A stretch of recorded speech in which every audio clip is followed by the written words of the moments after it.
Hello, everyone. My name is Anthony, and welcome back to My DC Universe. Last time we talked about the Justice Society of America, My Justice Society of America. Now, that JSA was a bit different than what most people are used to, still featuring characters like Green Lantern and Flash, but rather going with Alan Scott or Jay Garrick or other characters like Dr. Fate or Hourman. I decided to go a little bit different and make more Silver Age heroes like Green Arrow and Barry Allen and the Huntress into this new JSA that I'm making. So a lot of you may have been wondering after that last episode, where are these characters then? You know, where are Jay Garrick? Where are Alan Scott? Where are these awesome characters that we've grown to love? And they're being used. And we're going to learn about one of them today, while also talking about the main hero of this episode. Now, you've probably gathered by the title and everything like that, but we're going to be talking about one of the characters that has quickly become, no pun intended, one of the most popular DC characters as of recent, Barry Allen the Flash. So, as we talked about in the last episode, Barry Allen, of course, is a member of the Justice Society of America, and he comes from an age that isn't exactly full of superheroes and supervillains and all that crazy stuff. It's more of a simpler time. There's these people that had, superpowers, and they did their best to stop crimes, and really, there was no world-ending events. There was no, we have to stop Darkseid from blowing up the planet, or we have to stop Brainiac from blowing up the planet. None of that going on. Very, very simple, small things. And as far as Barry Allen goes, his history is relatively the same to other DC interpretations, We have a mother killed, a father framed, and a young boy who basically goes out throughout his entire life being felt, different, trying his best to, basically free his father from prison, and eventually he gets superpowers caused by a chemical reaction with lightning and this speed force that is born from him. Now, this Barry Allen, through his JSA adventures all the way to modern day, which we will get to, does not know who killed his mother. There's suspicions, and the character Eobard Thawne does play a major part in the story, but he does not know that man killed his mother, or even if that, in the history itself, we're not even sure if that's the person who killed his mother. Maybe it's not Eobard Thawne in this universe. Who knows? I know. But either way, that's all set up. The audience and Barry Allen do not know who killed his mother yet. To be revealed at a later date, sort of thing. So Barry Allen, of course, becomes the Flash, and he's the superhero. He kind of sees a chance that, whenever I was a boy, my father was imprisoned, even though he didn't do it, and my mother was killed, and I didn't really get to save her. So he takes this as a chance of, okay, I now have an opportunity to really help people. He's still in the forensics at the Central City Police Department. He's doing all that. He's now become this great superhero. Now, you're probably wondering, like I said, Jay Garrick. Where is Jay Garrick? What is he up to? Because he's a big part of the Flash mythos, and in my story, he still is. So Barry Allen, basically living without a father, really needs that father figure to guide him. So throughout his school and his teachings and everything like that, one professor, Jay Garrick, will basically be guiding him and basically serving as that father figure. In the Flash TV show, it really served as Joe West, father of Iris West, police, what is he? He's not the captain. He's just a policeman. He's a detective. Detective West? Yeah, I think that's what that is. Either way, Joe really served as a father figure here. Now this time around, Jay Garrick is serving as this sort of person for Barry to look up to, When Barry's starting to lose faith in himself and maybe think that he can't do it, Jay Garrick is the one to come to his side and be like, hey, this is something that you need to do. This is something you're working on. I am proud of you, and I believe that you can do it. Basically giving Barry that hope that Barry's known for, and being the hopeful superhero that he is. So really, all of his superhero persona and everything that he does is inspired by this man, Jay Garrick. And so that's how he really fits into this whole Flash mythos. So, he won't be running around with the helmet and, the blue pants, and there's no Crimson Comet. Unfortunately, because this is just another Earth.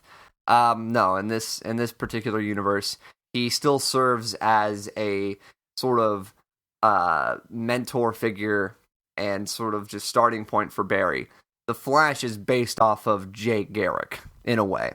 And I think that's a really cool way to interpret that character, in my personal opinion, which is why this is my DC Universe. So, this Barry Allen Flash, he's doing his stuff. He's kind of got his normal life going on.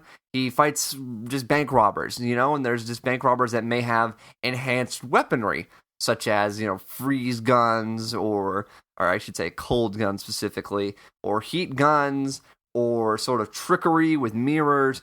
Everything is like on a very, very low budget scale. He has not fought in a giant gorilla yet. But that maybe come some other time. This Barry Allen, like I said in JSA, these characters don't fight major threats. So he stops threats like Leonard Snart and Heat Wave and Mirror Master and other stuff like that. Until one day, something starts following, something starts going after him. Something that he just can't seem to stop. There's one day where everything starts going wrong, and it starts off really slow. It starts off really small. Maybe, he can't find, his shirt in the morning, okay? So that's kind of a bummer. Oh, man, now his car won't start. That's a bit of a bummer. Okay, he arrives to work late. It's coffee spilled on him. It's just really slow, and it's kind of like, oh, man, this is just a bummer of a day. Things are going really bad. Until eventually, he arrives late at a crime scene, and that's starting to affect his work. He's late for a date with Iris, and so that's affecting him. And so really his real life is being affected more so than his superhero life, to the point where it starts affecting his superhero life to where he can't save someone. And we find out that the Reverse Flash, Eobard Thawne, this man in a yellow suit, is affecting Barry in a very, very slow way. It's a slow build of just messing with Barry, not realizing what is going on, until finally he is confronted by this man in yellow.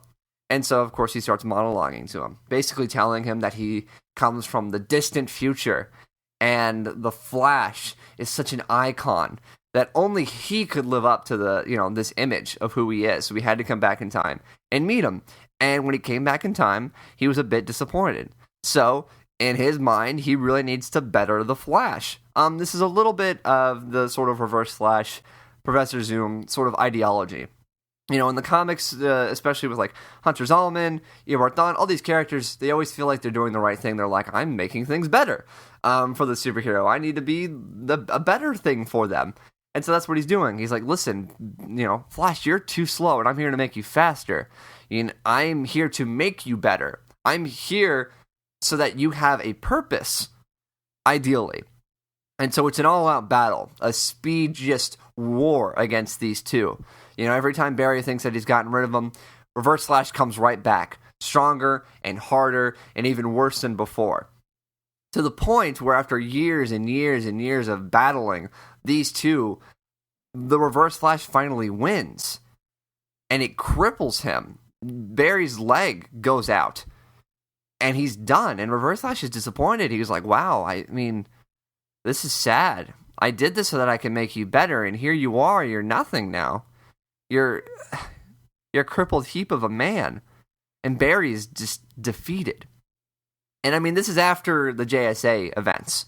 Once the JSA breaks up, it becomes even more harder for Barry to really kind of wrap his head around the fact that there's something out there that's faster than him, that's better than him. The JSA was their first encounter of this, JSA versus the White Martian was their first encounter of something extraordinary. And that was sort of a test, but they managed to beat that eventually. Barry doesn't get to beat the Reverse Flash. He doesn't get to find out who killed his mother. He doesn't get to free his dad. His dad dies in prison. And Barry is a defeated man. And so going into the story, into this future Justice League story that I'm telling, Barry has to find his hope again. And I feel like that's something really important with the Flash character. Barry Allen is the nice guy. He is the guy that stops with the people he saves, makes sure they're genuinely okay. In movies nowadays, very much shown in Captain America Civil War, when the heroes, when they leave, when the Avengers beat Ultron, they didn't stay and ask, hey, are you okay? How are you doing? They left. They were kicking ass. And then they went home. Barry Allen would be the last person to go home if there was a huge event that caused a lot of people to be hurt. He would be the person that would check on everyone, make sure everyone is okay, and then leave. That's exactly how he thinks. And now he's lost that hope. He's crippled. This man decides to become a professor, like his mentor, Jay Garrick, and eventually decides that he's like, okay, well, I've got to settle down. He settles down with Iris. He's walking around with a cane now because of his right leg doesn't work. And so the Flash is gone. The Flash eventually disappears, and everyone stops asking about this Scarlet Speedster that used to save the city. And so that'll lead us into part 2 of my Flash video, where we will be discussing his protege, the Flash that will be used in my Justice League stories, Wally West. So stay tuned for that. Tell me, you guys, what you thought about this in the comments below, and I will see you guys next time.